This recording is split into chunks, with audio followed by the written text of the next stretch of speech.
রাখতে হবে যদি প্রিন্সিপাল ভার্ব 1 নম্বর ঘরে থাকে তাহলে আমরা ডু নেব, আর 1 নম্বরের সাথে যদি এস বাই এস যোগ থাকে তাহলে ডাজ নেব, আর প্রিন্সিপাল ভার্ব যদি 2 নম্বর রূপে থাকে তাহলে আমরা ডিড নেব। আমি এখানে কয়েকটি ভার্ব দেখি। আজকে আমরা ট্যাগ কোয়েশ্চেনের আরো কিছু নিয়ম শিখব। বাক্যে অক্সিলারি ভার্ব না থাকলে তখন পিবি দেখে এবি হিসেবে ডু ডাজ ডিড কে ধরে নিতে হবে। বিষয়টি হচ্ছে ট্যাগ কোয়েশ্চেন করতে গেলে আমাদের অক্সিলারি ভার্ব লাগবে আর একটি সাবজেক্ট লাগবে। এখন প্রতিটা বাক্যে তো আর অক্সিলারি ভার্ব দেওয়া থাকবে না। আমরা জানি ভার্ব কয় প্রকার? 2 প্রকার। একটি হচ্ছে অক্সিলারি ভার্ব আর একটি হচ্ছে প্রিন্সিপাল ভার্ব। এখন প্রত্যেকটা বাক্যে যে অক্সিলারি ভার্ব থাকবে এবং প্রত্যেকটি বাক্য যে অক্সিলারি ভার্ব দিয়ে তৈরি হবে এমন তো কথা না। প্রিন্সিপাল ভার্ব দিয়েও তো বাক্য তৈরি হতে পারে, কিন্তু আমাদের তো প্রিন্সিপাল ভার্ব ট্যাগ কোয়েশ্চেন করতে লাগবে না, আমাদের লাগবে অক্সিলারি ভার্ব। তাহলে আমরা কি করব? এমন যদি আমাদের প্রিন্সিপাল ভার্ব দিয়ে কোনো বাক্যের যদি ট্যাগ কোয়েশ্চেন করতে বলে, তোমরা একটা জিনিস খেয়াল করবে, সেটা হচ্ছে ওই বাক্যে যদি টোটালি অক্সিলারি না থাকে তাহলে আমাদের ওই প্রিন্সিপাল ভার্বটাকে অক্সিলারি ভার্বে নিয়ে আসতে হবে। এখন প্রশ্ন হচ্ছে স্যার কিভাবে নিয়ে আসবো? প্রিন্সিপাল ভার্ব একটা ভার্বের 3টা রূপ থাকে, প্রেজেন্ট ফর্ম, পাস্ট ফর্ম আর পাস্ট পার্টিসিপল ফর্ম। আমি সহজে প্রেজেন্ট ফর্মকে ভার্ব 1 বলি, পাস্ট ফর্মকে ভার্ব 2 বলি আর পাস্ট পার্টিসিপল ফর্মকে ভার্ব 3 বলি। এখন আমাদের নিয়মে লেখা আছে যে বাক্যে অক্সিলারি ভার্ব না থাকলে তখন পিবি দেখে এবি হিসেবে ডু ডাজ ডিড কে ধরে নিতে হবে। এখন কিভাবে ধরবো?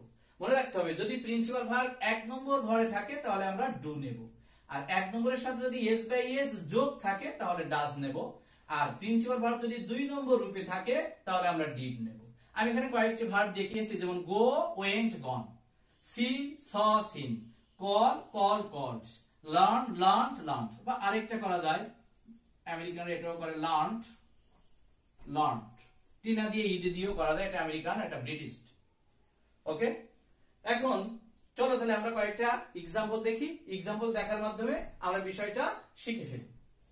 আই গো দেয়ার, তাহলে এই বাক্যে আমাদের কি করতে বলছে? ট্যাগ কোয়েশ্চেন করতে বলছে। এখন আমার প্রয়োজন কি বলতো? ট্যাগ কোয়েশ্চেন করতে গেলে কি লাগবে? একটি অক্সিলারি ভার্ব আর একটি সাবজেক্ট লাগবে। আমাকে এই দুইটা জিনিস যে বাক্য থেকে ট্যাগ কোয়েশ্চেন করতে বলবে ওই বাক্যে আছে কিনা আমাকে খেয়াল করতে হবে। চলো আমরা দেখি প্রথম বাক্যে ভার্বকে। প্রথম বাক্যে ভার্ব হচ্ছে গো, তাহলে গো যদি ভার্ব হয় তাহলে তার আগে এই যে তার আগে আমাদের যে সাবজেক্ট আছে আই, এই যে আমরা সাবজেক্ট পেয়ে গেলাম। ভার্বের আগে নাউন বা প্রোনাউন থাকলে সাবজেক্ট হয়, তাহলে আই এখানে সাবজেক্ট। এখন তাহলে কি স্যার উত্তর হবে কি গোটাই? না, এটা তো প্রিন্সিপাল ভার্ব। আমাদের যে অক্সিলারি ভার্ব আমরা পড়েছিলাম বা আমরা কি বলেছিলাম সেখানে দেখেছি আমাদের কিন্তু গো নেই। তাহলে গো কি ভার্ব? Principal verb. তাহলে ট্যাগ কোয়েশ্চেন করতে গেলে তো প্রিন্সিপাল ভার্ব লাগে না, ট্যাগ কোয়েশ্চেন করতে লাগে অক্সিলারি ভার্ব। তাহলে এই প্রিন্সিপাল ভার্বটাকে আমরা অক্সিলারি ভার্বে নিয়ে যাব। কিভাবে নিয়ে যাব আগে বলেছি। তাহলে দেখো যে প্রিন্সিপাল ভার্ব কয় নম্বরে আছে? 1 নম্বরে, এই যে গো 1 নম্বর ঘরে। তাহলে 1 নম্বর হলে কি? ডু, আর 1 নম্বরের সাথে এস বাই যোগ থাকলে ডাস, আর 2 নম্বর থাকলে ডিড। তাহলে আছে কয় নম্বরে? 1 নম্বরে। তাহলে আমরা ডু নিয়ে নেব। এবার নট আছে নাকি কোথাও? না, নট নেই, তাহলে সংক্ষেপে নট নিয়ে নিলাম। এরপরে সাবজেক্ট বসতে হবে। আই, আই ডাইরেক্ট বসতে পারে কিনা? হ্যাঁ, আমরা আগের ক্লাসে দেখছি যে I you they he she it there on this that, এগুলো সরাসরি সাবজেক্ট থাকলে সাবজেক্টে গিয়ে ট্যাগ কোয়েশ্চেনের সাবজেক্টে গিয়ে বসতে পারে, এজন্য আই বসে গেল। এজন্য উত্তর হলো ডোন্ট আই। একটা জিনিস তোমরা মনে রাখবা, এই নিয়মটা হয়তো এখানে প্রয়োজন হয়েছে বলে বলছি, কিন্তু এই নিয়মটা শুধুমাত্র এখানেই সীমাবদ্ধ নয়। মনে রাখতে হবে কোন একটা গ্রামার আমরা সলভ করছি সেখানে আমাদের অক্সিলারি ভার্ব দরকার, অথচ ওই বাক্যে অক্সিলারি ভার্ব নেই, সেখানে কিন্তু ঠিক 3টা জিনিসকে অক্সিলারি ভার্ব হিসেবে ধরে নিতে হবে, ডু ডাজ ডিড কে। এখন প্রশ্ন, স্যার আমরা কিভাবে ধরবো? ওই যে একই নিয়মে প্রিন্সিপাল ভার্ব যদি 1 নম্বরে থাকে ডু, 1 নম্বরের সাথে যদি এস বাই যোগ থাকে ডাজ, যদি প্রিন্সিপাল ভার্ব 2 নম্বরে থাকে তাহলে did. Okay, next question, he goes to school regularly, এটাকে আমাদের ট্যাগ কোয়েশ্চেন করতে হবে। ট্যাগ কোয়েশ্চেন করতে গেলে আগেই বলেছি প্রথমে কি দেখবো যে ওই বাক্যের সাবজেক্ট আর ভার্ব। তাহলে এই বাক্যে ভার্ব যদি গোজ হয় তাহলে তার আগে হি প্রোনাউনটি কি? সাবজেক্ট। সাবজেক্ট এবং ভার্ব আমরা পেয়ে গেলাম। এবার আমাদের প্রশ্ন সলভ করতে হবে। এখন গোজ, এখন ট্যাগ কোয়েশ্চেন করতে গেলে তো একটা অক্সিলারি ভার্ব একটা সাবজেক্ট লাগে। গোজ কি অক্সিলারি ভার্ব? দেখো না, গোজ কিন্তু অক্সিলারি ভার্ব না। তাহলে কি করতে হবে? কোনো টেনশন করার তো দরকার নেই, আমাদের ডু ডাজ ডিড কে ধরতে হবে। যেখানে অক্সিলারি ভার্ব দরকার নেই সেখানে তো 3টা যখন একটাকে ধরে নিতে হবে। আর ইচ্ছা অনুযায়ী না, এর ধরার তো নিয়ম আছে, আমি বলেছি। তাহলে দেখো ভার্বের সাথে এখানে গো ভার্বের সাথে কিন্তু এস বাই এর যোগ আছে।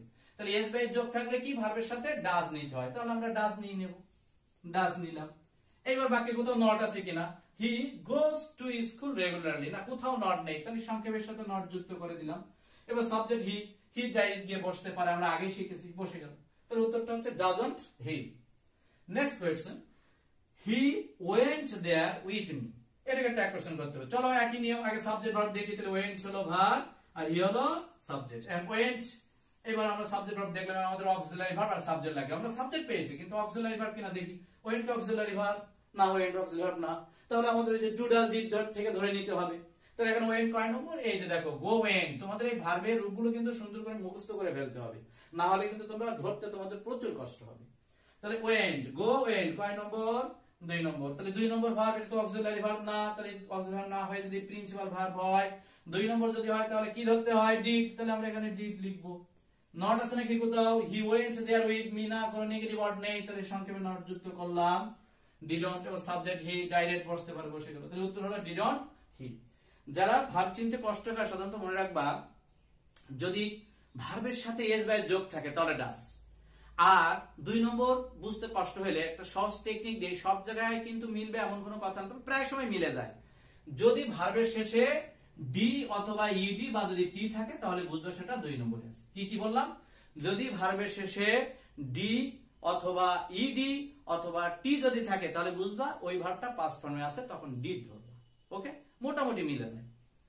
এবার আছে নেক্সট রুল, লেট আস দিয়ে যদি কোনো বাক্য দেও, let's go home, let me go, যেমন আমাদের 2টা বাক্য দেওয়া আছে, মনে রাখবা লেট দিয়ে যদি কোনো বাক্য শুরু হয় তারপরে যদি আস থাকে তাহলে ট্যাগ কোশ্চেন মুখস্থ লিখে দিবে, সে আলুই হয়ে যাবে। কি শিখলাম? লেটের পরে আস থাকলে ট্যাগ কোশ্চেন যদি লেট দিয়ে শুরু হয় এবং তারপরে আস থাকে এবং ওই বাক্যটাকে যদি আমাদের ট্যাগ কোশ্চেন করতে বলে তাহলে মুখস্থ আমরা লিখে দেবো শেয়ার ওই। কারণ স্যার এখন প্রশ্ন, স্যার শেয়ার ওই ধরবো কেন? কারণ আমাদের দেখো ট্যাগ কোশ্চেন করতে গেলে একটা অক্সিলারি ভার্ব আর একটা সাবজেক্ট লাগে, এই 2টা না হলে হবে না।